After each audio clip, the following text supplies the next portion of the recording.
They overlooked this single dad janitor.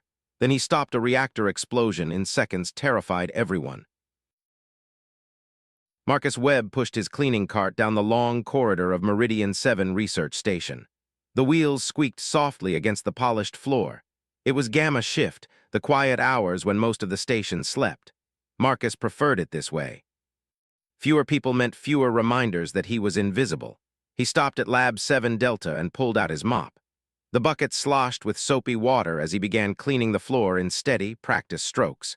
His headphones played old Earth music, something from before he left home. Before everything changed, a group of Vexari scientists walked past him. They were tall beings made of living crystal that glowed with soft blue light. They talked excitedly about quantum mathematics, their voices like wind chimes.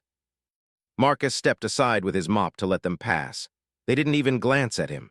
To them, he was part of the furniture. Marcus had been on Meridian 7 for 6 months now.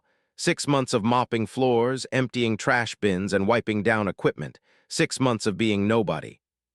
He paused his work and pulled out his data pad. The screen showed a photo of a little girl with bright eyes and a missing front tooth. Emma, his daughter, his reason for everything. Marcus touched the screen gently. Emma was 8 years old and living with his sister back on Earth. The money he earned here, far from home, paid for her school, her food, her future. That made the loneliness worth it. Almost. He remembered their last video call 3 days ago. Emma had been excited about a school trip to see the old space museums. "Dad, when you come home, will you tell my class about the space station?" she had asked. "Of course, sweetheart," Marcus had promised. "Just 20 more months and I'll be home." The scientists who worked here during Alpha Shift never cleaned up after themselves. They were too busy being brilliant, he supposed. As he worked near the main equipment panel, Marcus heard something odd, a faint humming sound. It was very quiet, almost hidden under the normal station noises. He stopped and listened carefully. The hum was coming from the quantum resonance chamber in the corner. Marcus frowned. He had cleaned this lab hundreds of times. That sound wasn't there yesterday. He walked over to the chamber and placed his hand near it. There was a slight vibration, very slight but definitely there. Marcus wasn't just a janitor, though that's all anyone on Meridian 7 saw. Back on Earth, he had been an engineer, a good one. He had worked on fusion reactors and power systems for 15 years. But when the economy crashed and the jobs disappeared, he did what he had to do. He took this cleaning job because it paid triple wages for off-world work. The vibration bothered him. In his engineering days, he had learned that small changes often warned of bigger problems. The lab doors opened. Dr. Zixther entered, one of the senior Vexari physicists. He was important, famous even. His crystalline body sparkled with patterns that showed he was deep in thought. "Excuse me, doctor," Marcus said, pulling out his headphones. "I noticed something." Marcus might as well have been talking to the wall. Marcus tried again, louder this time. "Doctor, there's a sound coming from the resonance chamber." "Clean somewhere else if the equipment noise bothers you. Please do your job and let me do mine." "Yes, sir," Marcus said quietly. He grabbed his cart and left the lab. In the corridor, he leaned against the wall for a moment. This wasn't the first time. In 6 months, he had tried to talk to the scientists maybe 20 times about various small things. Equipment getting too hot, unusual sounds, strange readings on displays he happened to see while cleaning. Every time they dismissed him, sometimes politely, usually not. Sophia, the cafeteria manager, said it was because humans were seen as simple workers in the galactic community. "We're good enough to clean their labs and serve their food," she had told him once. "But we're not good enough to have ideas." Earth was still new to the galactic civilization, only 50 years since first contact. Humanity didn't have advanced quantum technology or faster-than-light travel of their own. They were the newcomers, the less developed species. Still, it hurt. Marcus continued his rounds, cleaning 3 more labs before Gamma Shift ended. But his mind kept returning to that humming sound, to the vibration he had felt. His engineering instincts told him something was wrong. Small problems grew into big ones if ignored. That was a basic truth, whether you were on Earth or on a space station far from home. As Marcus returned his cart to the janitorial station, he made a decision. He would monitor that lab during his rounds, check on that chamber every night. Maybe he was wrong. Maybe it was nothing. But if he was right, if something was developing, someone needed to notice, even if that someone was just the invisible janitor. Marcus changed out of his work uniform and headed to his small quarters. Before sleeping, he did what he did every night. He opened the photo of Emma on his datapad. "Stay safe, sweetie," he whispered to the image. "Daddy's watching over things up here." The only person who cared enough to pay attention. The only person no one would listen to. 3 days passed. Marcus checked Lab 7 Delta every night during his Gamma shift rounds. The humming grew louder. The vibration grew stronger. On the 4th night, Marcus stood in front of the quantum resonance chamber with his datapad in hand. He had started keeping notes. Times, temperatures, vibration levels. His engineering training was coming back, like muscle memory. The chamber temperature read 47.3 degrees. According to the standard display, normal range was 44 to 47 degrees. So technically, it was still within limits. But Marcus knew better. Temperature didn't jump suddenly. It climbed slowly, degree by degree. He opened his personal log and typed, "Day 4, temperature now at upper limit. Vibration frequency approximately 2.2 Hz, up from 1.8 Hz on day 1. Recommend immediate inspection of cooling systems." In his mind, he could see the systems inside. Quantum field generators, cooling flux compensators, magnetic containment rings. He had worked with similar technology on Earth, just older versions. Something was destabilizing. He was sure of it. The next morning, after his shift ended, Marcus didn't go straight to his quarters.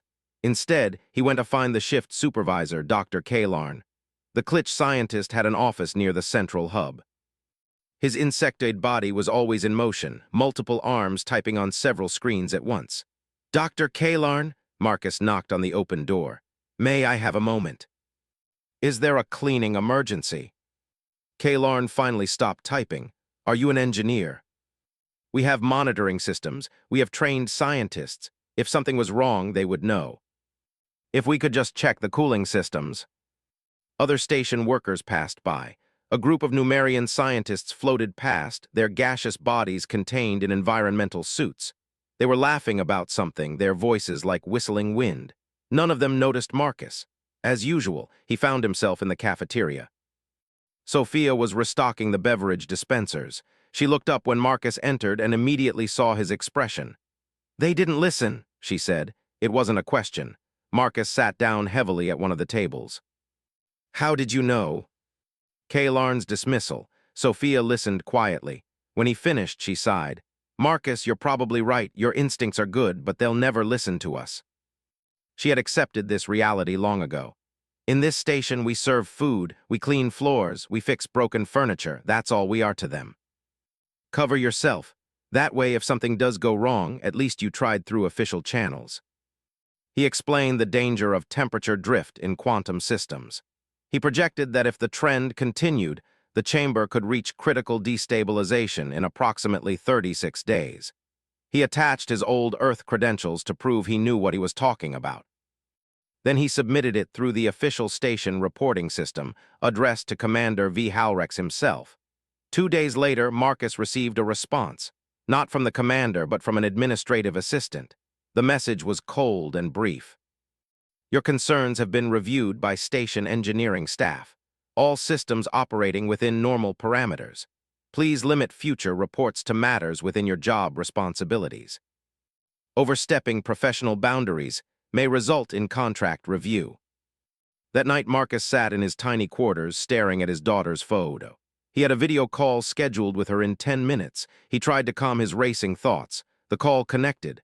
Emma's face filled the screen, bright and happy. "Dad, guess what? I got an A on my math test. I figured out the number sequences all by myself. Don't let anyone tell you different, okay?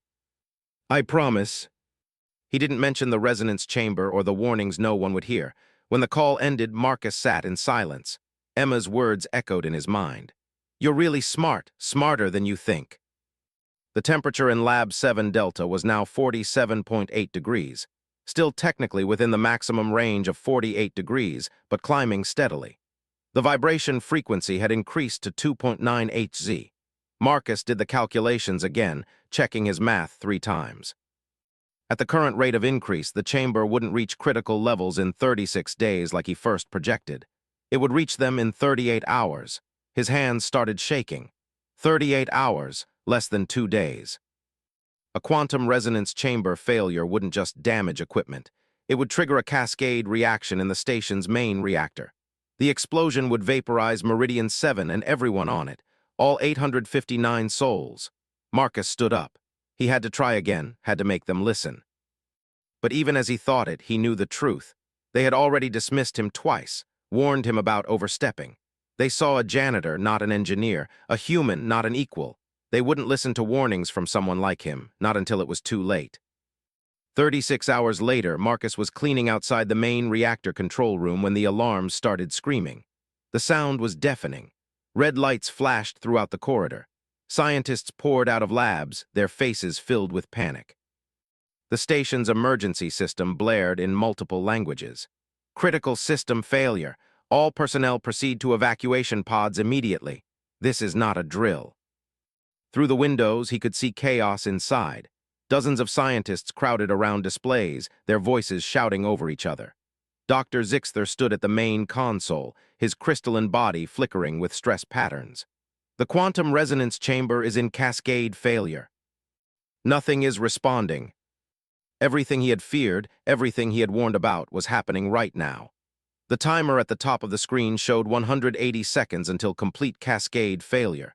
3 minutes until the reactor exploded. Dr. Kalarn was frantically typing commands. Emergency protocols aren't working. The system won't accept the shutdown sequence. Their training forgotten in pure survival instinct. Marcus watched them flee, but his feet carried him deeper into the control room. "What are you doing?" Sophia appeared beside him, grabbing his arm. She had run up from the cafeteria. "Marcus, we have to go. The pods are this way. Everyone dies anyway." His engineering mind processed the data faster than conscious thought. He saw what the scientists couldn't see. They were trying to fix the quantum harmonics, but that wasn't the problem. The problem was the cooling flux compensators. They were out of sync by microseconds. Tiny differences the advanced sensors didn't register as important, but those microseconds had added up over weeks, creating a feedback loop. "I know what's wrong," Marcus said quietly. Sophia stared at him. "What?" "Tell her daddy loved her more than anything." "It's impossible," he whispered. "The math says it's impossible to stop." His hands flew across the displays, pulling up system diagrams. "And I know what you missed." Come on," Marcus muttered. He pulled out his janitorial maintenance tablet. It had basic system access, just enough to report problems and request repairs. Not enough to override critical systems, but maybe enough to trick them. 87 seconds. Marcus's fingers moved with desperate speed. He coded a workaround using maintenance protocols. He created a false sensor reading, a phantom temperature spike in the secondary cooling systems. The AI detected the fake spike. Automatically, it redirected cooling resources to handle the non-existent emergency. 63 seconds. "What are you doing?" Dr. Zixther leaned over Marcus's shoulder. "Creating a distraction," Marcus said through gritted teeth. "The AI won't let me override the compensators directly. So I'm making it override itself." He smashed the emergency cover with his elbow. Glass shattered. He grabbed the red breaker and pulled it down. Hard, the lights flickered. Then the yellow breaker. The reactor's hum changed pitch. "You're going to make it worse," Dr. Zixther shouted. "It can't get worse." Marcus grabbed the blue breaker. This one was stiff. He pulled with all his strength, feeling something in his shoulder pop. Pain shot down his arm, but the breaker moved. 29 seconds. Marcus ran back to the console. His left arm hung useless at his side. He typed one-handed, pulling up the quantum compensator controls. The manual breakers had disconnected the AI's automated control. Now the system was waiting for human input. 17 seconds. Marcus accessed his personal log, the data he had collected over weeks. Temperature patterns, vibration frequencies, timing. He had calculated the exact microsecond delay causing the desynchronization. He entered the correction sequence, a string of numbers that would resync the compensators.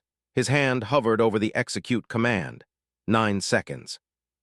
This would either work or kill everyone on the station instantly. There was no middle ground. Marcus thought of Emma, her smile. Her voice telling him he was smarter than he thought. He pressed execute. 5 seconds. The entire station shuddered. The floor bucked beneath Marcus's feet. He fell against the console as a deep vibration ran through every wall, every beam, every piece of equipment. The lights went completely dark. Emergency power kicked in with dim red lighting. The reactor's hum changed again. Lower. Steadier, the alarms stopped screaming. Marcus stared at the main display. The critical numbers were dropping, temperature decreasing, containment fields stabilizing. The cascade reaction was reversing. The timer stopped at 000002, 2 seconds. 2 seconds before total destruction. Dr. Zixter stared at the screens in absolute shock. His crystalline body had stopped flickering. He turned to Marcus slowly, as if seeing him for the first time. "It's stable," Dr. Zixter whispered. "The reactor is stable, You saved it." Sophia ran to him, tears streaming down her face. "You did it, Marcus, you actually did it." Commander V. Halrex entered the control room, his insectoid body moving swiftly. He looked at the displays, then at Marcus sitting on the floor. "Someone explain what happened here," V. Halrex demanded. Dr. Zixter stepped forward. His voice was quiet but clear. "The human saved us, Commander. The janitor stopped the reactor from exploding." "I tried to tell you," Marcus said simply. "Nobody listened." Other scientists gathered in the corridor outside, their faces pressed against the windows. "You'll need to rest this arm for several days," Dr. Yelsha said as she finished the treatment. Her gaseous form shifted with concern inside her environmental suit. "You're very lucky it wasn't worse." "From the beginning. I told Dr. Zixter, I told Dr. Kalarn, I submitted a formal report to your office. Told me I was overstepping my boundaries. They never brought it to my attention. We watched everything the human did in the reactor control room. The mathematics, the timing, the solution. It was brilliant." Kalarn started, then stopped. His insectoid mandibles clicked nervously. "We thought you were just a janitor." 15 years of experience with fusion reactors and power systems. Led the power team for Earth's lunar colony 3. I needed money to support my daughter. The job paid well, so I took it. I nearly killed everyone on this station because I was too arrogant to hear what a human had to say. These brilliant scientists who commanded respect across the galaxy, right now they looked small and ashamed. "I don't want apologies," Marcus said. "I want things to change." "I promise you they will." Marcus stood on the stage next to the commander, his arm in a sling. Sophia and the other 11 human workers were brought to stand with him. The large screens showed the security footage from the reactor control room. Everyone watched in silence as Marcus ran into danger while they ran away. They saw him work frantically at the console. They saw the timer counting down to destruction. When the footage ended, you could hear breathing in the silence. Commander V. Halrex stepped to the podium. 3 weeks ago, one member of this station noticed a problem. He reported it through proper channels. He was ignored. He was dismissed. He was told to stay in his lane. And the most qualified person to recognize what our sensors missed. Zixter stood up from his seat. "I was the first person Marcus tried to warn. I ignored him completely. If he hadn't acted yesterday, none of us would be alive right now, not because we weren't smart enough, but because we were too proud to listen. I have been on this station for 2 years. I have walked past the human workers every day. I never learned their names. I never said hello. I am ashamed. Marcus Webb is hereby promoted to Chief Engineering Consultant, effective immediately. His salary will reflect his expertise and experience. He will have full access to all systems, and his recommendations will carry executive authority. Anyone with qualifications beyond their current position will be offered appropriate roles. Every concern from every staff member, regardless of position or species, will be logged and reviewed by senior personnel. No more dismissals, no more assumptions." He looked out at hundreds of faces from dozens of worlds. A month ago, these same beings had looked through him like he was invisible. "I didn't stop the reactor to be a hero," Marcus said. His voice was quiet, but it carried through the hall. "I did it because 859 people were in danger. That's what anyone should do. Human, Vexari, Klitsch, or any other species. You saw categories, job titles, species classifications. When you do that, you miss important things, you miss solutions, you miss opportunities, you miss each other. But I hope you'll remember that brilliance comes in many forms. Sometimes it wears a janitor's uniform. Marcus stepped back from the podium, overwhelmed. Sophia hugged him carefully, mindful of his injured shoulder. That evening, Marcus returned to his quarters. He had a new title, a new salary, and a new future. But first, he had an important call to make. Emma's face appeared on the screen. "Dad, I heard you're famous. It's all over Earth News. They're saying you saved a whole space station. And you helped people who needed help." Emma's eyes shone with pride. "You're my hero." "Actually, yes, I think I can arrange that." On his desk sat his old janitor badge beside Emma's photo. He kept both as reminders. A gentle knock came at the door. Dr. Zixther entered, carrying a data tablet. "Good morning, Marcus. I have the weekly status report for your review." Senior scientists coming to him for approval, being called by his first name with respect, not dismissal. "Thank you, Zixther. How are the new monitoring systems working?" "The microsensor array you designed catches variations our old systems missed completely." The Vexari scientist's crystalline body glowed with satisfaction. "We've already prevented 2 minor issues before they became problems." "But I stopped and listened. We found a loose coupling that could have caused a coolant leak." "Thank you for that lesson." "No, but you're the reason I have this job now, so close enough." Sophia sat down. "Did you see the latest news from Earth?" "The Meridian 7 incident continues to spark debate across the galactic community," the news anchor reported. "Questions are being raised about treatment of human workers in off-world facilities. 3 major corporations have announced reviews of their employment practices following the incident." One man said, "After Marcus Webb's story broke, my supervisor actually asked about my background. Turns out I have medical training. They've offered me a position in the clinic.